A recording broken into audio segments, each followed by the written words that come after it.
Bonjour et bienvenue dans ce nouvel épisode d'Esprit Pétula. Encore un épisode un peu enrhumé, je vais faire du mieux que je peux pour pas que ça s'entende trop. Je suis Hugo Pétula, illustrateur et streamer sur Twitch. J'y fais surtout du chara design, de la BD et tout un tas de défis en lien avec de l'illustration. Donc si vous appréciez ce contenu, sachez que je ne suis pas que présent sur les plateformes de podcast, mais un petit peu partout ailleurs, comme sur Instagram par exemple. Si ce podcast vous plaît et que vous voulez le soutenir, et par extension me soutenir, vous pouvez liker, partager, vous y abonner, mettre une bonne note, et tout. Merci par avance. Ce genre de petites choses soutient vraiment le contenu. Vous l'avez peut-être constaté si vous êtes un aficionado d'Esprit Pétula, un fan hardcore, mais il n'y a pas eu d'épisode la semaine dernière, et c'est pas grave du tout.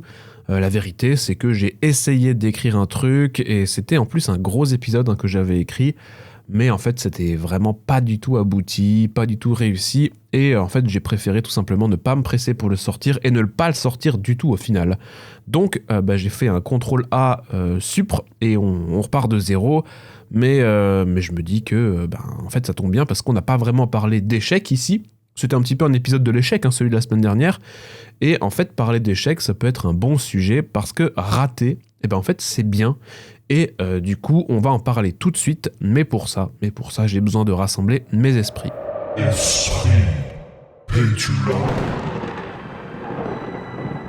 Si tu es là, ne loupe pas le jingle.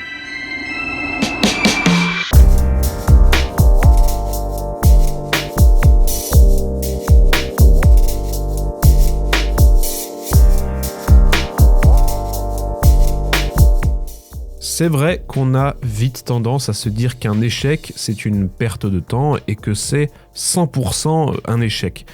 Qu'on n'a rien à en tirer parce qu'on a raté quelque chose et on est très vite concentré à tirer sur le fait qu'on a échoué et en tirer du positif. C'est quelque chose qui est difficile à faire. Quand on monte un projet et qu'il se casse la gueule, notre attention elle est quand même beaucoup plus attirée par le fait qu'on soit triste et qu'on soit déçu. Et en fait, voir le verre à moitié plein dans ces situations, c'est pas quelque chose de facile. Souvent, c'est avec le recul et en repensant à ces échecs qu'on s'aperçoit qu'ils ont été formateurs, mais sur le moment, on les voit pas comme ça du tout. Et c'est normal parce qu'en fait, c'est tout frais. J'avais entendu dire qu'aux USA, il y a une culture très différente par rapport à ça, et que par exemple sur un CV, si vous mettiez que vous aviez monté une boîte et qu'elle s'est cassée la gueule, c'est un point positif auprès d'un recruteur. C'est peut-être culturel, alors ça j'en sais rien, mais de mon point de vue de français, il y a vraiment une culture de l'échec qui est tout à fait différente. Déjà à l'école, on pointe le doigt sur ce qui est raté. On perd des points quand on se trompe, on nous apprend que rater c'est mal, on n'a pas réussi notre examen, on l'a raté, tu as raté, tu es nul. Eux, regarde, ils les ont pas ratés, eux ils sont bons. Donc voilà, la seconde chance en fait en France, c'est quand même quelque chose de pas tellement culturel, et rater quelque chose, c'est très vite associé à quelque chose de négatif, de vraiment négatif. Et quand on rate à ce moment-là, on perd très facilement confiance en soi, on se trouve nul, on se compare aux autres, on se sent comme une merde, alors qu'on va le voir en fait, tout le monde rate, on rate tous, sauf qu'on est focalisé par ceux qui réussissent, alors que 99% ratent, j'ai dit un nombre au pif, vous êtes d'accord, mais pour dire que même ceux qui réussissent sont quand même des anciens rateurs la plupart du temps. On voit, vous savez, ces coachs sur Instagram, là, sur TikTok ou YouTube qui vous apprennent à réussir votre vie et en fait qui normalisent le succès, qui vous disent qu'en suivant leur formation, vous allez comprendre comment gagner 10 000 balles par mois. Ils vous donnent l'impression que si vous ratez, c'est parce que vous n'avez pas la méthode. Et la plupart du temps, leur méthode qu'ils veulent vous vendre, elle est super toxique. C'est super toxique comme type de contenu. Je dis pas que tout est à jeter, mais j'aurais tendance à plutôt essayer de travailler sur la confiance en soi et sur la persévérance, sur un mindset, un peu de combattant, plus que sur des recettes miraculeuses où on va vous dire que vous pouvez réussir votre vie en créant un funnel de vente et en investissant dans la crypto-merde et que vous allez avoir des dividendes fongibles nets en surface totale des bénéfices corollaires à la ponction méta grâce à la blockchain 2 et son protocole P2P. No panique si vous n'avez rien compris. Moi non plus, j'ai rien compris, j'ai dit n'importe quoi. Il y a aussi un sentiment que je ressens beaucoup et qui m'énerve, c'est lorsque je regarde une interview par exemple d'un chanteur à succès, on va dire, qui va donner des conseils pour que les autres réussissent, j'ai souvent cette phrase qui me vient et qui me dit mais frérot, c'est facile de dire ça pour toi vu que t'es au sommet. Parce que tellement échoue en fait. Et il n'y a pas de méthode pour réussir quelque chose. Il y a des théories qui existent, une théorie sur le ratio talent, travail, chance, où il faut avoir déjà du talent, il faut beaucoup travailler, puis il faut avoir de la chance pour réussir quelque chose. Tout est une question de dosage. Mais, alors ça c'est une théorie, hein, bien sûr, je ne viendrai pas là-dessus, mais avant de se focus sur la réussite, j'aime bien l'idée de venir nous débarrasser de ce sentiment désagréable de l'échec pour le normaliser, ou du moins pour faire en sorte qu'on se rende compte que rater, en fait, c'est que de l'expérience à engranger, et que c'est quelque chose de tout à fait normal.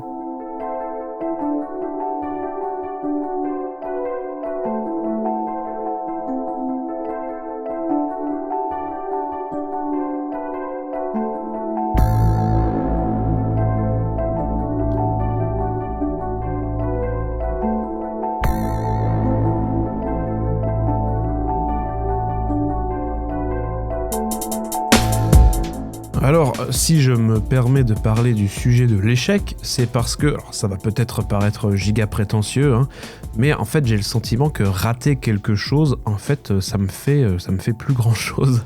Je suis un peu immunisé à l'échec, j'ai le totem Koh-Lanta d'immunité. Alors attention, ça veut pas dire que je ne connais pas d'échec, c'est même plutôt le contraire, hein. Je pense en avoir connu peut-être tellement que en fait c'est complètement ok de rater pour moi, et je sais dès le départ, quand je crée un projet, que c'est une issue possible, voire probable, voire je la considère vraiment comme une des issues importantes en fait. Quand quelque chose ne marche pas, ne fonctionne pas comme je le veux, en fait je passe très vite à autre chose, et cette sensation de j'ai raté quelque chose, je l'oublie assez vite. Ça dure vraiment une seconde où je me dis merde, et puis let's go.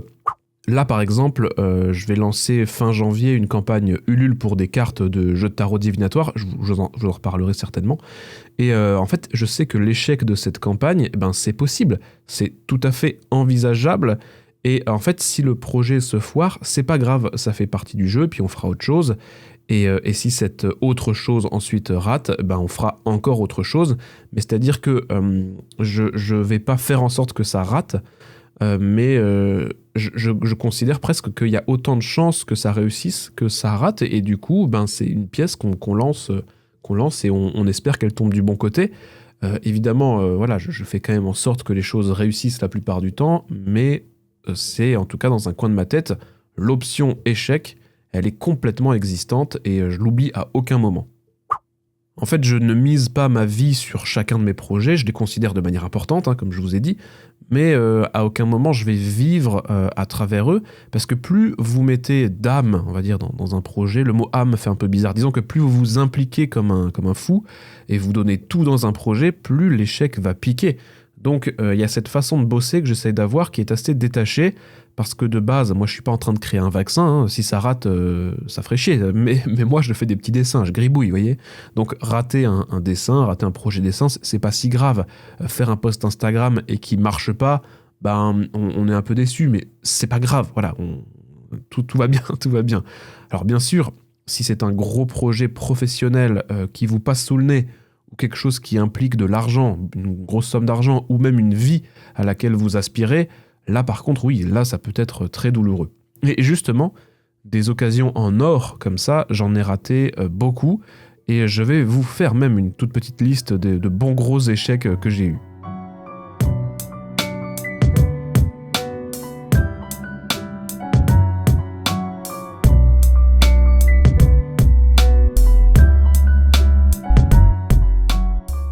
Là, en bossant le podcast, je suis retombé sur vraiment des bons gros fails. J'en oublie peut-être, il y en a certainement des peut-être même encore plus importants que j'oublie, mais je vais commencer par un des bons gros échecs de...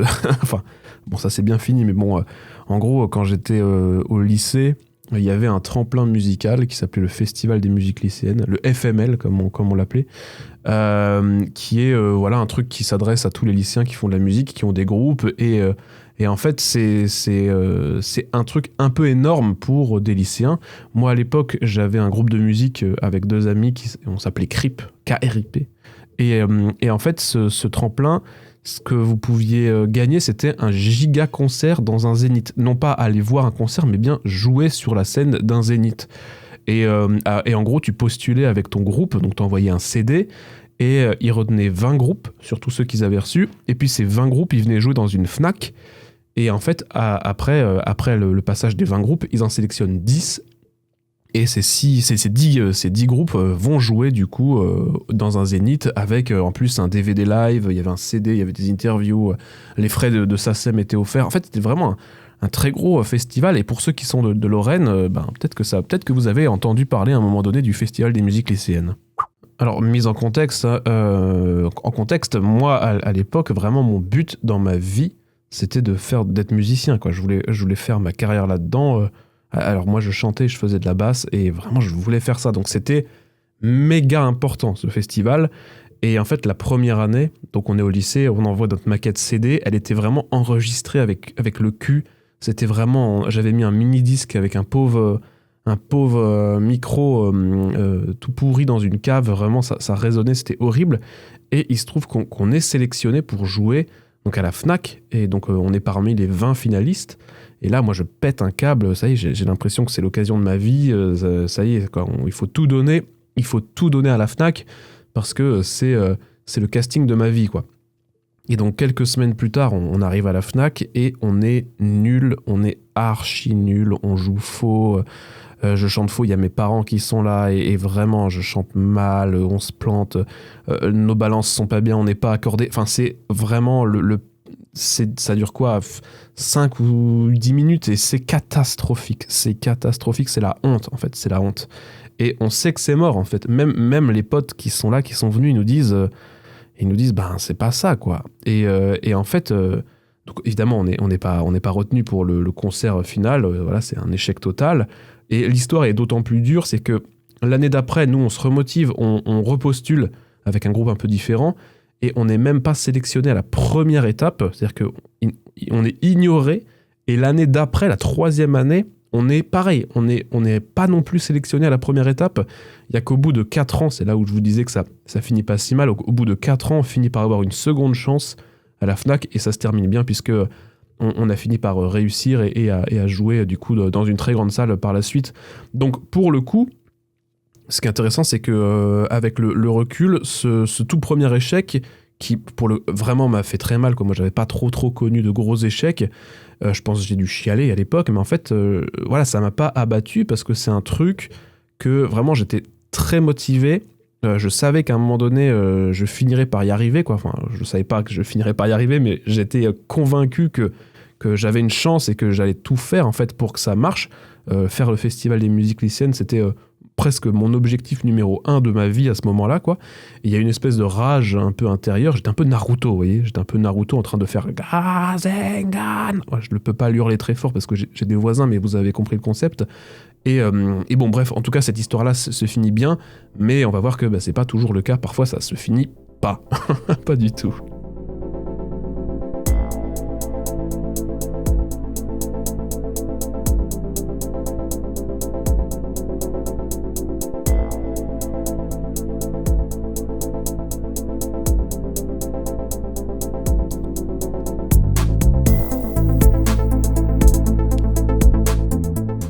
J'ai un autre échec là dont je me souviens. C'est terrible de parler en étant un peu enrhumé. J'articule pas très bien. C'est galère. Faut lire sur mes lèvres. Voilà, ok. Bon.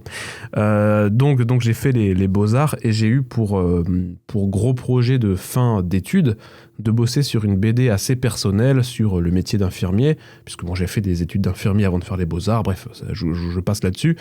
Et donc je passe mon diplôme de 5e année et je me prends une belle vague de compliments sur cette BD notamment. Et j'ai à nouveau la rage de vaincre, quoi. Rasengan. Je recommence avec Naruto. Je sais, je suis convaincu que ma BD elle est bien, puisqu'on me fait des compliments dessus. Je suis convaincu que je tiens un truc pas mal.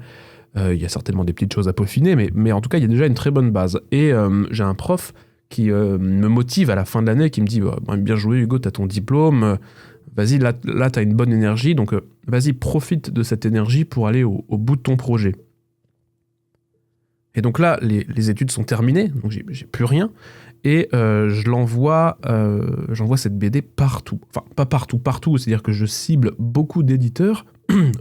Des éditeurs, Père Fouras. Des éditeurs qui ont une ligne édito qui correspond. Je fais des beaux dossiers, j'ai des belles lettres de motivation que je personnalise pour chaque éditeur. Je me suis documenté sur chaque maison d'édition pour voir quel angle il faut que je prenne. J'ai même des recommandations de 2 personnes pour des éditeurs et aucun ne veut ma BD. Je reçois que des refus.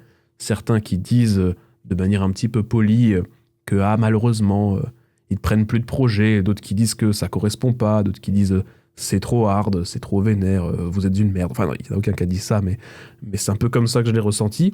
Et donc vraiment, la loose. Voilà. Donc, que des refus. Et un refus, on se dit, allez, on a encore une chance. 2 refus, on se dit, allez, pas de chance, c'est pas le bon. 3, 4, 5, 10, 20. Et à un moment donné, on se dit, mais attends, ma BD, elle pue ou comment ça se passe, quoi. Il y a vraiment ce côté où on perd complètement confiance en soi. Et à côté de ça, j'ai aussi un roman, parce qu'en fait, je résume un petit peu, mais mon mémoire de fin d'année aux Beaux-Arts, j'ai fait un mémoire sous forme de roman, et c'est un roman qui parle grosso modo de la même chose, comme ça je vous la fais courte. Et donc mon père me dit, ta BD, c'est un échec, vas-y, envoie le roman. Moi je connais une maison d'édition locale, alors c'est une toute petite maison d'édition dans la région, et il me dit, vas-y, on l'envoie. Et donc, le roman est envoyé, roman papier, donc il n'y a pas de dessin à ce moment-là, et je suis immédiatement appelé par la maison d'édition qui est intéressée, mais bon, il me demande de modifier quand même beaucoup de choses, et puis moi je me dis surtout que c'est la première maison d'édition à qui j'envoie le roman, donc qui accepte. Peut-être que je pourrais tenter un éditeur un peu plus gros, qui me plaît plus. Alors je vais pas donner de nom, parce que comme ça là, je préfère rester un petit peu dans le secret des dieux, mais donc je vois une maison d'édition assez grosse qui correspond exactement à ce que je fais, et je me dis, vas-y, j'envoie le premier chapitre de mon roman. Et encore une fois, je suis immédiatement appelé par l'éditeur qui me dit, bonjour, on est intéressé, on voudrait la suite du roman. Donc là je suis vraiment en feu, je kiffe de fou, j'envoie mon roman intégralement, et quelques semaines après, l'éditeur, donc il y a un très gros éditeur qui a un très grand nom, m'appelle directement, donc je l'ai en vocal.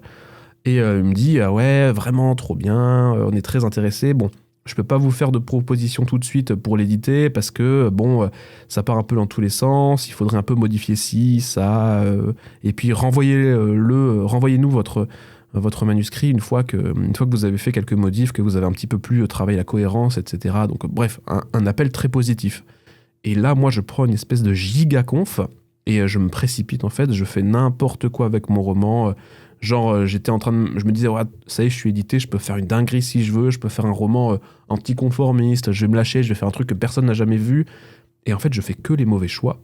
Je transforme mon roman qui était plutôt bien en un espèce de truc dicforme qui a plus aucun sens. Et donc, je renvoie le roman. Et là, la réponse, c'est... en gros, je vous la résume, mais il me dit... en fait, il n'y a plus rien à faire, bonsoir, quoi. Donc c'est, encore une fois... un gros échec, sachant que pour le coup, vraiment, j'y croyais à fond et j'étais limite, c'est vénère parce que j'ai loupé la BD et je loupe en plus le roman aux portes d'un méga éditeur. Et là, celui-ci, je l'ai vraiment très très mal vécu, parce que vraiment, c'était, moi, je me voyais déjà auteur, quoi. J'avais l'impression que j'allais faire déjà des salons du livre et faire des dédicaces, quoi. Enfin, je m'étais fait un film dans ma tête, et ça, c'est un truc à ne surtout pas faire. Ne vous faites jamais de film. Ne vous projetez pas comme si tout était déjà réussi, parce que c'est là que la chute va être un peu dure, quoi. Après, il y a eu d'autres trucs, j'y pense là vite fait, moi, je vous le dis, il y a eu d'autres trucs avec des très grosses personnalités, donc des stars, que je vais évidemment pas citer non plus, mais il y a vraiment des artistes très importants de la scène qui m'ont parfois promis des trucs qui ne sont jamais arrivés, et des trucs comme ça qui échouent et qui sont tellement énormes, ça fait vraiment chier. Donc quand tu loupes tout un tas de gros projets, en fait on arrive plus facilement à relativiser sur d'autres échecs plus banals. On dit banal ou on dit banaux? On dit banal, je crois. Je crois que ça se conjugue, ça se plurialise.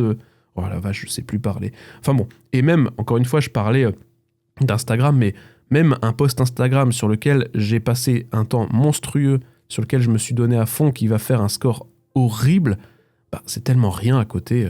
Probablement que ces gigas échecs m'ont vacciné puissance 1000 contre tout plein d'autres fails que la Terre m'a donné par la suite.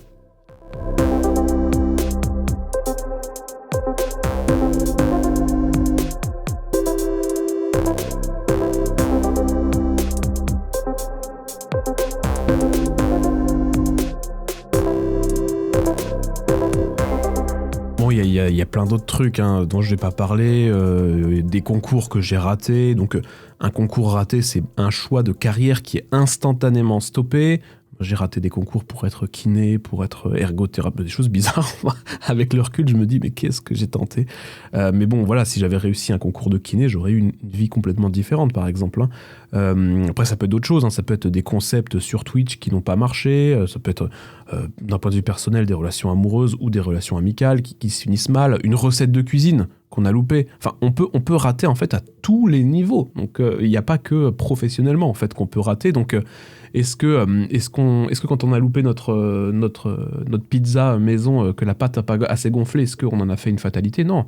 On a retenté, on réessaye, on ajuste et on continue. Et ça, c'est un peu un mindset qu'il faut essayer d'avoir un peu toujours, en fait.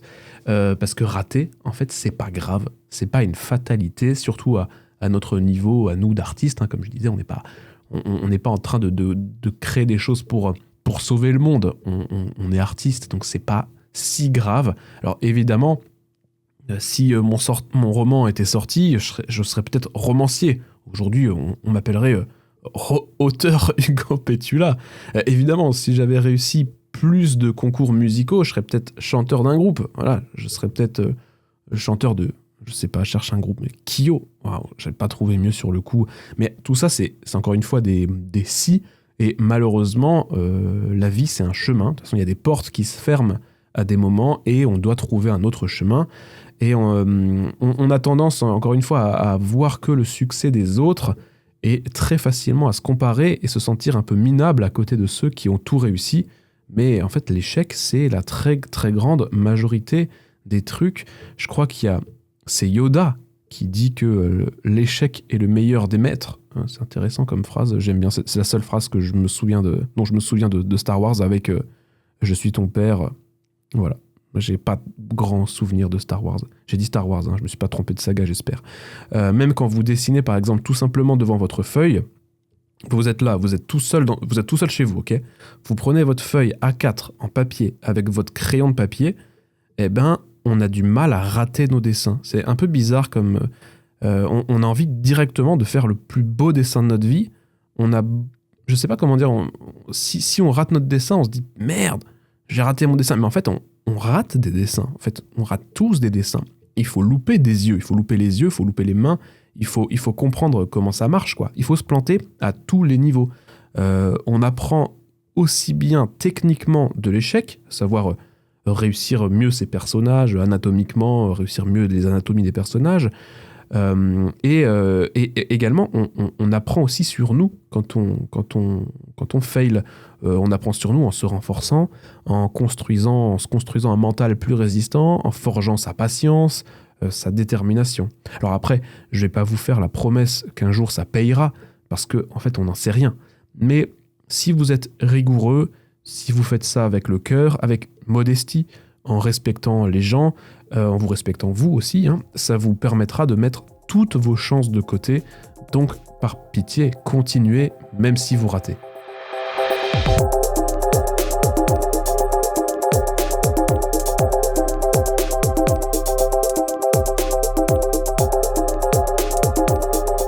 Merci à vous d'être resté jusqu'au bout de ce podcast. Encore une fois, je m'excuse pour mon intonation, mon rhume, mon mal de gorge, mes difficultés articulées. Voilà, merci à vous de vous être accrochés pour écouter tout ça.